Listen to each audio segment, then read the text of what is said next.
So, part 2, to continue. Naputol po yung unang video. So, to continue, ayan nga po, are we really ready for the return of the Lord Jesus? Yun nga yung kinukwento ko sa inyo kanina guys, na minsan napapaisip ako.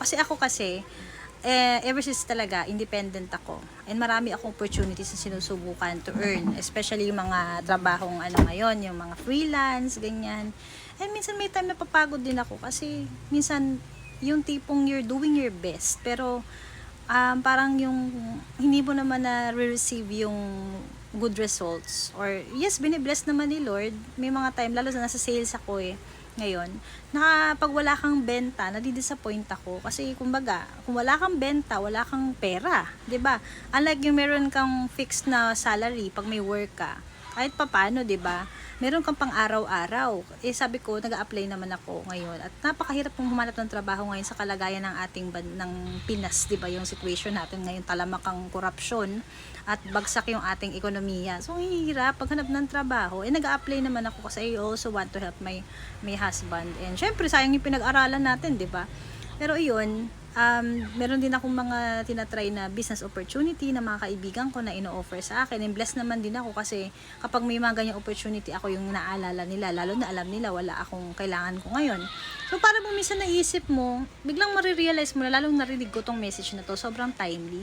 Parang nag-spoke si God sa akin na you don't have to strive hard just to earn, kunyari, kumita ka ng malaki. Which is ang purpose naman talaga nun. It's not for my own gain. It's for my family.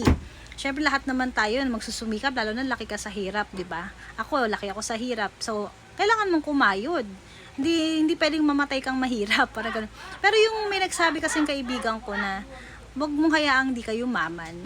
Naalala ko, sabi ko, hindi ko naman kailangan yumaman. Alam mo, gusto ko lang sa buhay, yung simple lang, yung just meron kaming savings, wala kaming utang, nakakakain kami sa araw-araw, paminsan-minsan kahit once a month, namamasyal kaming pamilya, na kumakain kami sa gusto naming kainan, gano'n. Hindi naman sobrang luho, kasi actually, alam ko sa sarili ko, they are all temporary.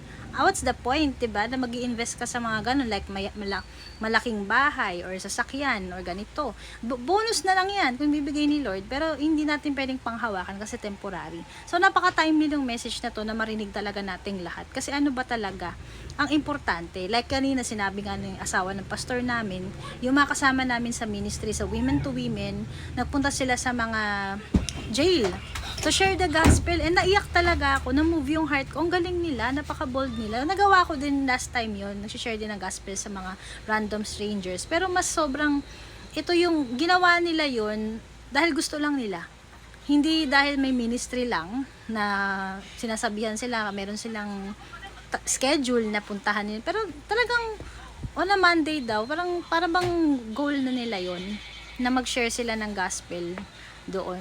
So, ina-apply nila. Ito yung masasabi natin, they are living out. They are bold, they are living out yung talagang Christian life. They are living out the sinasabuhay nila yung salita ng Diyos, sinasabuhay nila yung natututunan nila, and yung spiritual life nila is talagang talaga active talaga. So yun, parang babalikan mo lang, mag-assess mo lang yung heart mo nila.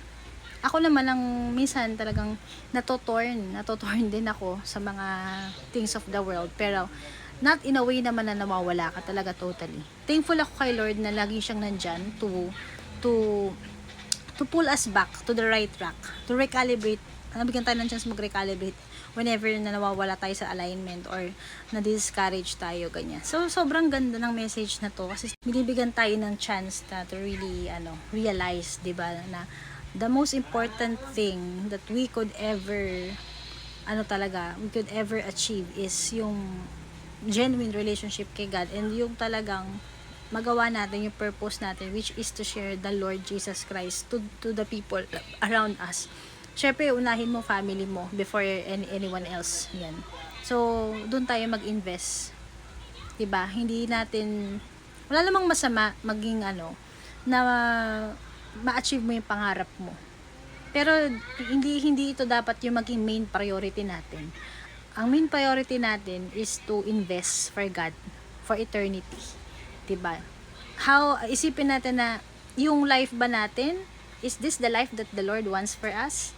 Are we living out His will for our lives? Diba yung purpose niya sa buhay natin? Or yung ikaw nagpapatakbo ng buhay mo, yung mga plano mo, yung sinusunod mo, hindi yung blueprint ni God, 'di ba? So yun. So ano lang to, reminder lang to, heart assessment, heart check sa atin. So ang ganda, yun lang. Gusto ko lang i-share, nakaka-encourage. So, ayun, na I hope na somehow naging magandang encouragement din ito sa inyo.